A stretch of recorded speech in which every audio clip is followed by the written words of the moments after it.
guys, welcome back to Rail Chief 74 today here on the channel, and most importantly, welcome back to another layout update in today's episode.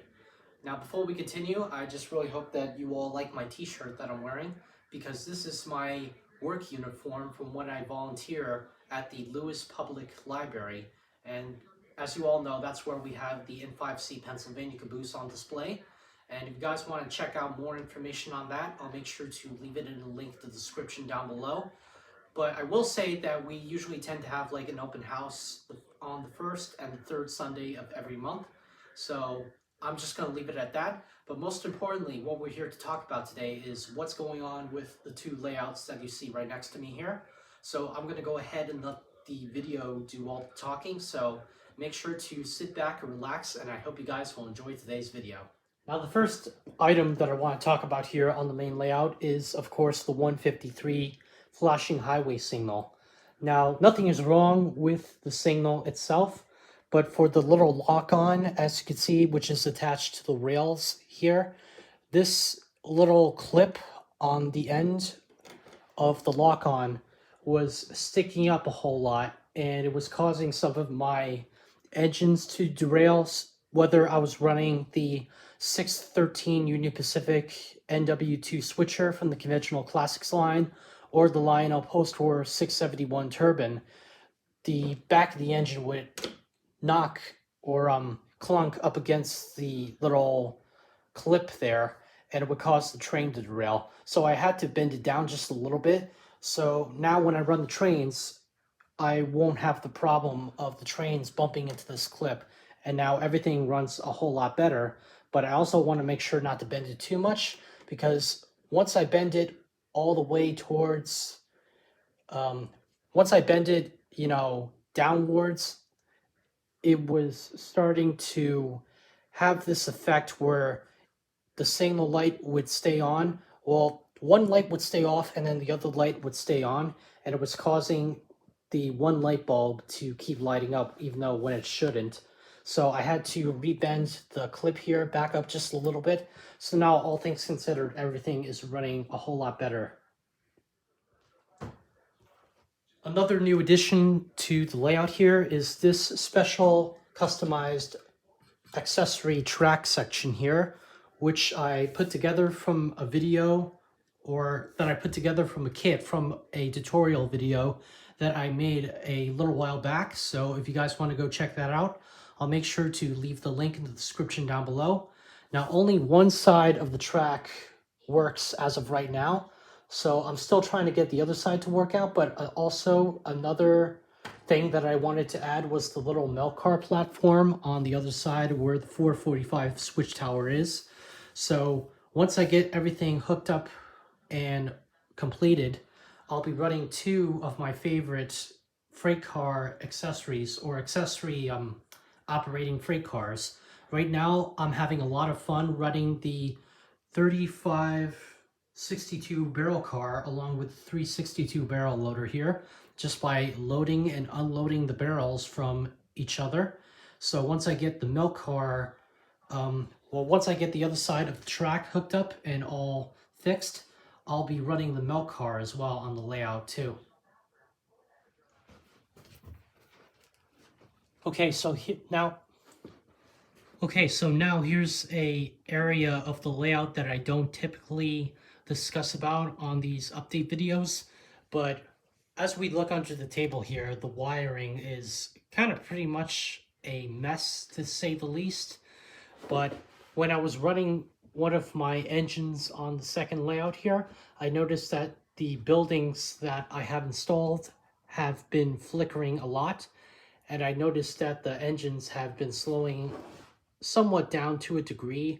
So at some point, I'm going to have to go underneath the table and take a look at the wiring and figure out which wires are going to be staying underneath here and which wires are going to be going. And hopefully once I get that all figured out, hopefully I shouldn't have any more problems with the trains slowing down or the flickering effect inside of the buildings that I have here on both the layouts.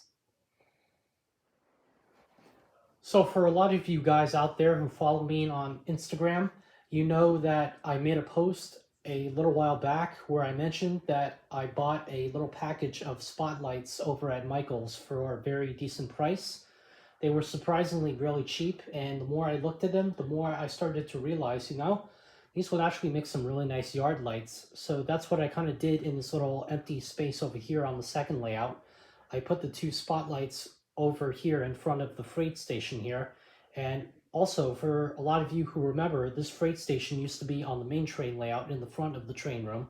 But I thought it would look a whole lot better in this little section here because this little spot on the second train layout, like I mentioned before, was empty to begin with. So I wanted to add a little bit more variety to this section of the train layout, and I think it really makes the scene look very completed. All right, so all the way back here on the second layout, right where the backdrop is, I've always had a lot of people asking me about the bridge over here, and I don't believe that I'm going to be expanding that much on the upper section anytime soon. But what I am thinking about planning to do here is to add a curved section to each side of the bridge and maybe put maybe some kind of a fake cityscape, and maybe cut out like a little tunnel section so that way I can have the track going through and have the bumper on each end inside of the tunnel. So that way it would make a little bit more interesting of a bumper section on the upper section of the bridge here. Moving to the other end of the second layout here, I've installed the Plasticville pond area. I also added a couple of the swan figures. I also have a flamingo in the pond. And right next to the pond area across the bridge, I have the father and his son playing a game of catch right near where the train is going to be passing by. And I added a couple of bushes and organized some of the rocks that were in this section. And for those of you who remember, I did have like a tree over here at one point that I made myself, but it was starting to tip over here and there, so I decided to get rid of the tree and swap it out for something that would look a whole lot better on this section of the train table.